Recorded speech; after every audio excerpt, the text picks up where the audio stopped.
البدع والأهواء، أهل البدع العقائدية وأهل البدع السياسية. أنا أقول بيننا وبينكم السلف، بيننا وبينكم الكتب، كان فيقول البدع بيننا وبينكم الجنة. الحمد لله رب العالمين، والصلاة والسلام على المبعوث رحمة للعالمين وعلى آله وأصحابه أجمعين، أما بعد. أخواني الكرام، وفقني Allah wa iyyakum. Pembahasan yang lalu kita telah selesai dari kaidah yang pertama. Bagaimana bunyi kaidahnya?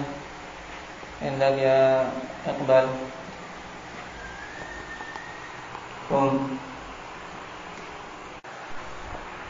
Baik. Untuk kaidah yang pertama berhubungan dengan adillah. Al-adillatul lati tathbutu biha asma'ullah ta'ala wa sifatuhu hiya kitabullah ta'ala wa sunnatu rasulih sallallahu alaihi wasallam as-sahihah. Apa dalil untuk kaidah ini? Dari Al-Quran. Indah ya Ridwan.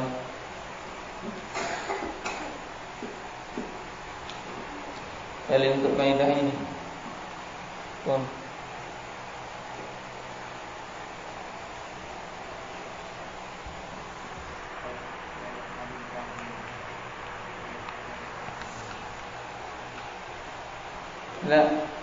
Dalil yang menunjukkan tentang kaidah ini bahwasanya menjadi sumber utama penetapan suatu nama atau suatu sifat adalah Al-Quran dan As-Sunnah. Fa in tanaza'tum fi syai'in farudduhu ila Allah wa Rasul in kuntum tu'minuna billahi wal yawmil akhir. Baik, majelis Ja'far, dalil yang lain.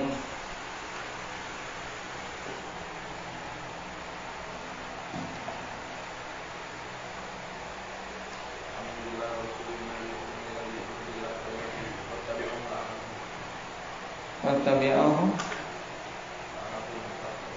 la'allakum tahtadun. Baik. Fa'aminu billahi wa rasulihi an-nabiyyil ummiyil ladzi yu'minu billahi wa kalimatihi wattabi'uhu la'allakum tahtadun. Yang lainnya. Jadi dari Al-Zakariya.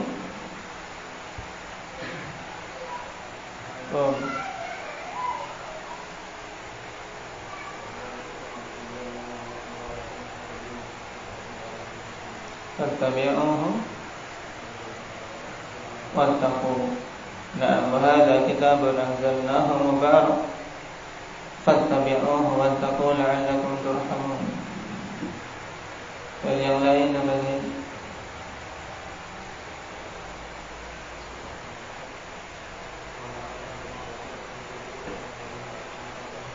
Na'am. Wa ma ataakumur rasul fakhudhuhu wa ma nahakum anhu fantahu. Dan yang lain, ayo secara akal bagaimana? Baik. Nah, berdalil secara akal ini dipahami, nah, dipahami kemudian diungkapkan. Nah, dengan ungkapan yang berbeda-beda tidak masalah, tapi intinya sama. Intinya apa? Bahwasanya perincian, ya, perkataan yang berhubungan dengan hal-hal yang wajib adanya atau terlarang adanya atau mungkin adanya pada hak Allah. Maksudnya apa ya? Yang mungkin ada pada hak Allah atau terlarang pada hak Allah atau wajib pada hak Allah. Misalnya yang wajib pada hak Allah apa?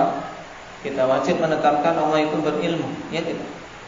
Yang terlarang apa? Kita terlarang menetapkan pada hak Allah Allah itu jahil, terlarang. Atau yang mungkin sesuatu yang mungkin pada hak Allah Subhanahu wa taala. Nah, itu semua adalah perkara gaib. Itu semua perkara gaib yang tidak mungkin kita mengetahuinya dengan akal semata. Ya, maka wajib kita mengembalikan kepada Al-Quran dan Sunnah yang sahihah pada perkara tersebut. Nah, kita baca matnul qaidah. Qala Syekhuna Kamal Al-Adani rahimahullahu ta'ala, anna ma thabata min al-asma'i was-sifati fi sunnati allati lam tasihha laisa mu'tabaran bihi wa la yusamma bihi rabbuna wa la yusafu bihi subhanahu fal 'umdatu sihhatus sanad. Sungguhnya apa saja yang telah tetap dari sifat-sifat, dari nama-nama dan sifat-sifat Allah Subhanahu wa taala di dalam sunnah yang tidak sahih, maka itu tidak mu'tabar. Nah, atau lebih mudahnya, susunannya alhamdulillah, yaitu yang pertama ini bahwasanya nama-nama dan sifat-sifat yang ditetapkan di dalam sunnah yang tidak sahihah ini tidak dianggap, ya tidak diterima. Kenapa? Karena yang menjadi patokan kita adalah apa? Sunnah yang apa itu? Yang sahihah. Jangan ngeblank. Baik. Sehingga Rabb kita ini tidak dinamakan dengan apa? Dengan suatu nama yang disebutkan dalam sunnah yang dhaif. Maksudnya sunnah di sini berarti hadis. Demikian pula Allah tidak disifati dengan suatu sifat yang disebutkan dalam hadis-hadis yang dhaif, selama tidak ada dalil-dalil yang lain. Nah, sebab yang menjadi patokan fal 'umdah, yang menjadi patokan sihhatus sanad adalah kesahihan sanad. Paham? Ini mudah poin yang pertama. Intinya apa? Tidak boleh kita menetapkan dengan hadis-hadis yang dhaif suatu nama ataupun sifat bagi Allah. Kemudian yang kedua, tahrim isti'malil alfazil mujmalah hatta yufassila fiha fayuthbatul ma'na al-haq minha wa yuraddul batilu minha. Haramnya menggunakan lafaz-lafaz yang mujmalah. Lafaz-lafaz yang mujmalah yaitu suatu kata-kata yang memiliki makna global, memiliki makna global yang ada kemungkinan hak, ada kemungkinan batil. Nah, tidak boleh kita menggunakan lafaz-lafaz tersebut sampai memerincinya. Maka kalau sudah diperinci, ditetapkan makna yang hak darinya dan ditolak makna yang batil darinya. Wal hukmu 'ala lafzi bil bid'iyah. Kemudian hukum terhadap lafaz tersebut dengan apa? Dengan kebid'ahan. Maksudnya apa? Kita hukumi lafaz kamu ini lafaz yang mubtada', lafaz yang diada-adakan karena tidak ada dalil dalam Al-Quran dan Sunnah. Adapun maknanya, kalau kamu inginkan demikian, ini makna hak. Kalau kamu inginkan yang ini, makna yang lain adalah makna yang batil, harus ditolak. Baik. Nah, dihukumi lafadznya dengan bid'ah. Kenapa? Li'adami wurudihi 'anil Nabi sallallahu alaihi wasallam wala 'anis sahabati wassalaf. Dikarenakan tidak datangnya lafaz tersebut dari Nabi sallallahu alaihi wasallam, tidak pula dari para sahabat dan para salaf. Ini metode dalam mensikapi lafaz-lafaz yang mujmalah. Nah, seperti misalnya lafaz mujmalah apa yang dicontohkan oleh Syekh Ibnu Utsaimin, al-jihad. Nah, apakah kita menetapkan jihad bagi Allah? Kalau kita katakan ini lafaz yang mubtada, tidak datang dalam Al-Quran dan Sunnah, maka kami tidak bisa menerima secara mutlak, tidak pula bisa menolak secara mutlak. Tapi terangkan dulu apa maknanya. Dan diinginkan makna arah bawah, maka ini batil, kita tolak. Kalau diinginkan arah atas tapi melingkupi Allah, ini makna yang batil. Tapi kalau yang diinginkan adalah arah atas yang Allah tidak terlingkupi dengannya, maka ini makna yang hak. Karena Allah Subhanahu wa taala fis sama, yaitu zat yang tinggi di atas sana. Qala wujudul alfadhil mujmalati sababun fi ikhtilafi aktsaril uqala wa tafarruqil qulubi wal wuqu'i bid dalal. Keberadaan lafaz-lafaz yang mujmalah ini merupakan sebab perselisihan kebanyakan para uqala. Ini bahayanya lafaz-lafaz mujmalah, karena itulah ahli bidah sangat senang menggunakan lafaz-lafaz yang seperti ini. Kenapa? Karena lafaz yang seperti inilah yang akan menimbulkan kerusakan.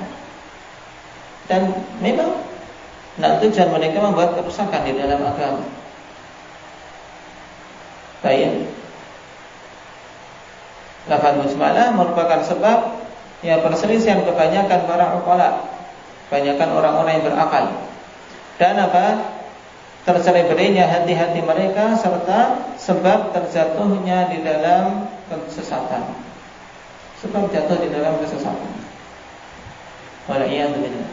Dan akan kita lewati banyak penggunaan lafaz-lafaz tersebut dalam kitab-kitab akidah berikutnya, baik itu wasitiyah maupun tahawiyah maupun hamawiyah dan yang lainnya. Qala sababu wujudil alfadhil mujmalati huwa al-ilmul kalam alladhi dammahu as-salaf. Poin yang keempat, sebab adanya lafaz-lafaz yang mujmalah ini adalah ilmu kalam yang para salaf telah mencelanya. Yang ilmu kalam ikhwanillah sebagaimana dikatakan oleh para ulama yaitu la yastafidu minhul alim. Baik, yang seorang alim tidak akan mengambil faedah darinya, dan tidak butuh seorang jahil terhadapnya. Yang jahil tidak butuh, yang alim tidak dapat faedah. Tidaklah masuk ilmu kalam pada suatu cabang ilmu kecuali menjadikan rusak tatanan dalam ilmu tersebut. Qala la yuhtaju ilaiha illa fi babil munadharati wal bahthi wa muhajatil qaumi bima indahum. Ini tanbih penting pada poin yang kelima. Tidak dibutuhkan penggunaan lafaz-lafaz mujmalah kecuali pada bab munadharah, yaitu bab ketika kita mendebat mereka, dan ketika membahas atau sedang menghujat ahli kalam dengan apa-apa yang ada pada mereka. Karena tentunya akhwanillah, menghancurkan suatu kaum dengan senjata mereka sendiri ini akan lebih lebih telak, lebih mudah. Sebagaimana ketika kita ingin membongkar kesesatan dan kebobrokan mereka, ya kita gunakan lafaz-lafaz mereka sendiri sehingga mereka paham. Yang diharapkan kemudian mereka kembali kepada jalan yang benar. Qala asbahal lafdul mujmalu kaidana ahli al-bid'ah fi mughalatatihim fay'abiruna bil alfadil mujmalatil muhimmatil haqq wa batinuhu bil batinuhu batil. Jadilah lafaz-lafaz mujmal merupakan kebiasaan kaidan, ada kebiasaan ahli bidah dalam mughalatat mereka, yaitu dalam perangkap-perangkap mereka. Mereka membuat perangkap dengan perkataan-perkataan agar seorang terjatuh dalam kesalahan berucap. Fayu'abbiruna bil alfadhil mujmalah al-muhimatil haqqa. Sehingga mereka mengungkapkan dengan lafaz-lafaz yang mujmalah yang menimbulkan sangkaan adanya kebenaran padanya. Jadi seorang sekilas mendengar, oh ini maknanya benar ya. Tapi sebenarnya yang mereka inginkan adalah kebatilan di dalamnya. Nah, kebatiluhu batil, dan di dalamnya itu kebatilan. Wal'iyadzubillah. Wa min hadhil alfadhil mujmalah, dan di antara lafaz-lafaz mujmalah ini adalah al-jism, at-tarkib, al-hayyiz, al-harakah wa ghairuha. Nah, dan di antara lafaz-lafaz mujmalah ini seperti jism. Apakah kita menetapkan jism bagi Allah? Ini lafaz mujmal, harus diperinci. Kemudian tarkib, kemudian hayyiz, kemudian harakah, menetapkan harakah, yaitu gerakan bagi Allah atau tidak. Ini harus dirinci. Nah, kenapa? Karena lafaz-lafaz itu tidak datang dalil penyebutannya, tapi maknanya apa yang mereka inginkan. Sebagaimana kita mensikapi contoh yang dibawakan oleh Syekh berhubungan dengan apa? Al-jihad pada pertemuan yang lalu. Ini sekedar contoh dan kaidah untuk kita bisa terapkan ketika kita membahas syubhat-syubhat ahli bidah yang mereka menggunakan lafaz-lafaz yang mujmal. Baik, kita selesai dari kaidah yang pertama.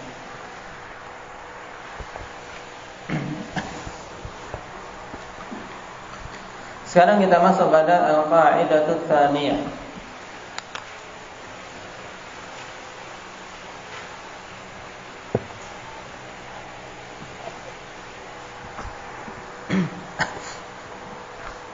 Al-wajibu fi nususil Qur'ani was sunnati ijra'uha 'ala dhahiriha duna tahrifin. La siyama nususus sifati haitsu la majala lirra'yi fiha. Kaidah yang kedua berhubungan dengan dalil-dalil tentang asma wa sifat. Syekh mengatakan yang wajib pada nas-nas Al-Quran dan Sunnah adalah menjalankannya sesuai dengan zahirnya, tanpa mengubah-ubah. Terlebih lagi pada nas-nas sifat Allah Subhanahu wa taala. Terlebih lagi pada nas-nas tentang sifat-sifat Allah Subhanahu wa taala di mana tidak ada peluang bagi akal padanya. Baik, ini kaidah yang kedua. Yang wajib pada nas-nas Al-Quran dan Sunnah adalah menjalankannya di atas zahirnya tanpa, atau menjalankannya sesuai zahirnya tanpa mengubah-ubah. Itu kita apa? Kita jalankan sesuai dengan zahirnya, tidak boleh kita ubah-ubah. Baik nas Al-Quran maupun As-Sunnah. Terlebih lagi pada nas-nas tentang sifat-sifat Allah Subhanahu wa taala di mana tidak ada peluang bagi akal pada hal tersebut. Paham kaidah yang kedua ini? Paham ya Hudzaifah? Gimana?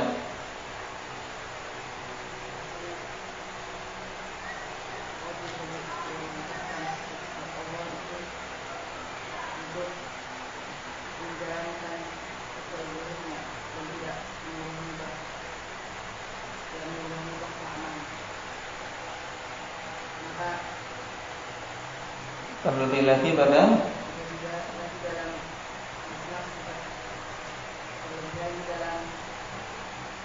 tadi yang awal adalah apa prinsip kita pada nas secara umum. Yang wajib pada semua nas-nas Al-Quran adalah menjalankannya sesuai zahirnya tanpa mengubah-ubah. Terlebih lagi pada nas-nas tentang sifat-sifat Allah Subhanahu wa taala di mana tidak ada peluang bagi akal padanya. Paham? Nah, wa dalilu dzalik as-sam'u wal aql. Dan dalil untuk kaidah tersebut adalah dalilus sam' dan dalilul aql.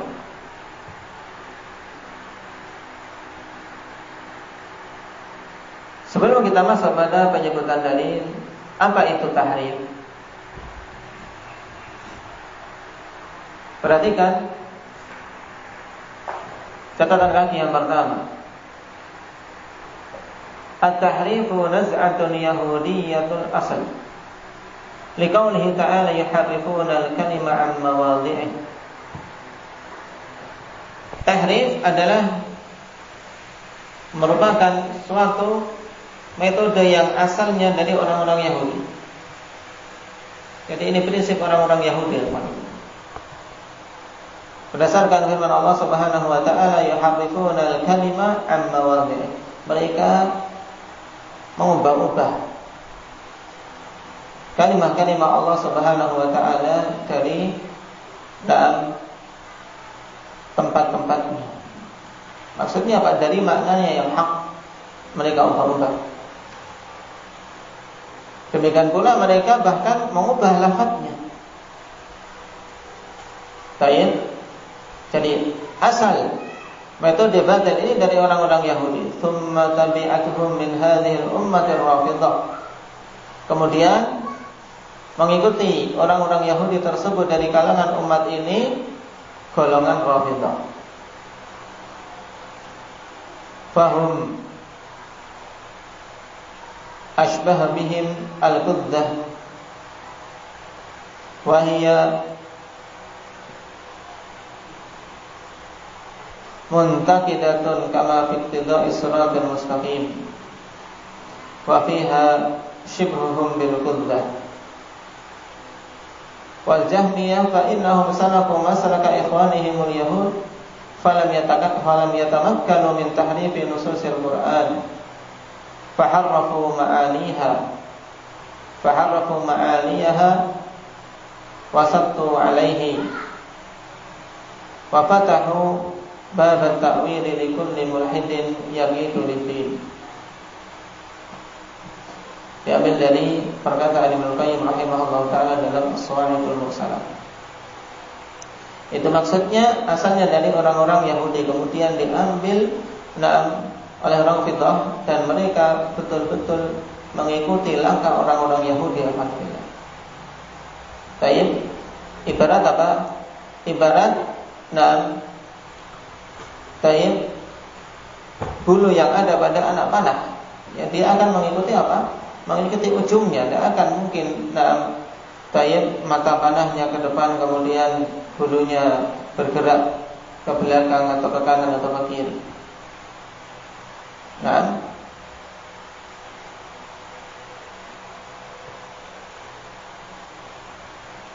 kemudian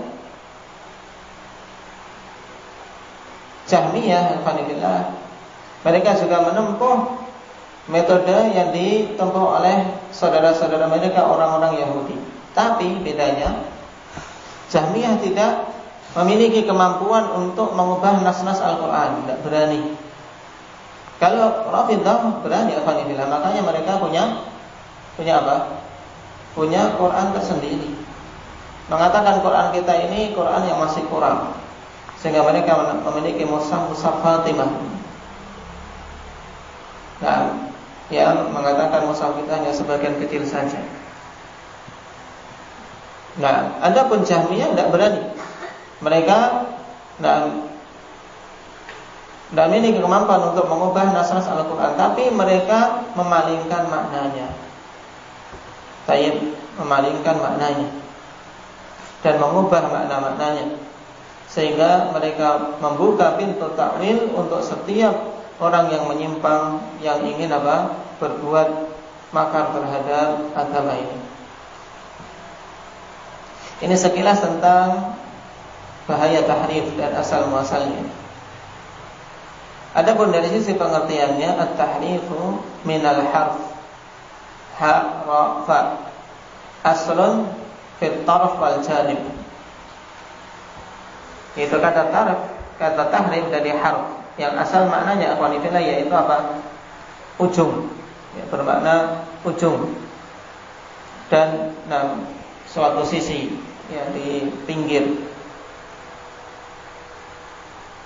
Qala Abu Ubaidah yuharrifuna yaqbaluna yuqallibuna wa yughayyiruna wa yuzilun. Ya, Abu Ubaidah mengatakan makna yuharrifun adalah yuqallibun, mengubah-ubah, yughayyirun sama, yuzilun menghilangkan. Maksudnya menghilangkan adalah menghilangkan yang hak diganti dengan yang batil. Wa qala al-Azhari wa qala al-Layth at-tahrifu fil Qur'ani taghyirul kalimah an ma'naha wa hiya qaribatu syibhi kama kanat al-yahudu tughayyiru ma'ani at-taurati fil ashbah.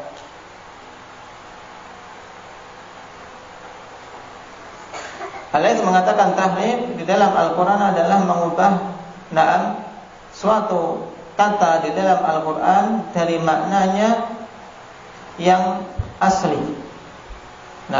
Yaitu apa? Berarti lafaznya mereka terima tapi maknanya ikhwanillah mereka ubah kepada makna yang lain. Dan ini sangat dekat sebagaimana yang dilakukan oleh orang-orang Yahudi, di mana mereka mengubah makna Taurat dengan kata-kata yang semisal.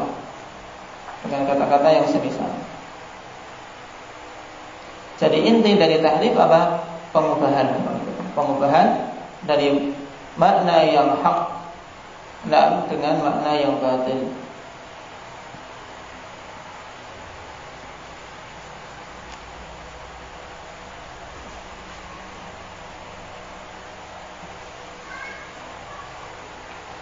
Anwa'u tahrif wa huwa naw'an, tahrifun lafzi wa tahrifun ma'nawi. Jenis-jenis tahrif. Tahrif terbagi menjadi dua, tahrifun lafzi dan tahrifun ma'nawi. Wa lafzi yuqassam ila tahrifin bi ziyadatin wa nuqsan. Fa bi harakatin i'rabiyyatin wa bi ghairi i'rabiyyah. Tahrif lafzi terbagi menjadi apa? Tahrif dengan tambahan dan dengan pengurangan. Demikian pula tahrif pada harokat i'rab dan tanpa harokat i'rab. Maksudnya apa? Seperti misalnya wa kallamallahu Musa taklima. Mereka tidak mau menerima kalimat yang hak ini, tapi mereka ubah wa kallamallaha Musa taklima, sehingga yang berbicara adalah Musa alaihi salam dengan mengubah harokat i'rabnya. Baik, ini dengan perubahan i'rab.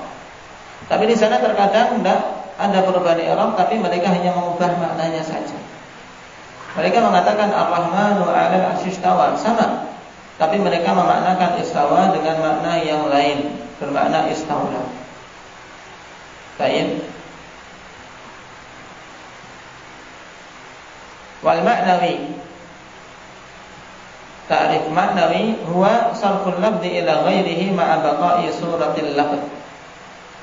Yaitu memalingkan lafaz kepada yang lainnya bersamaan dengan masih tetapnya bentuk lafaz yang awal. Yad ya bermakna yad. Yad mereka sebutkan dengan yad, tapi maknanya lain. Satunya bermakna tangan, satunya bermakna kekuatan. Mereka memalingkan ke makna kekuatan.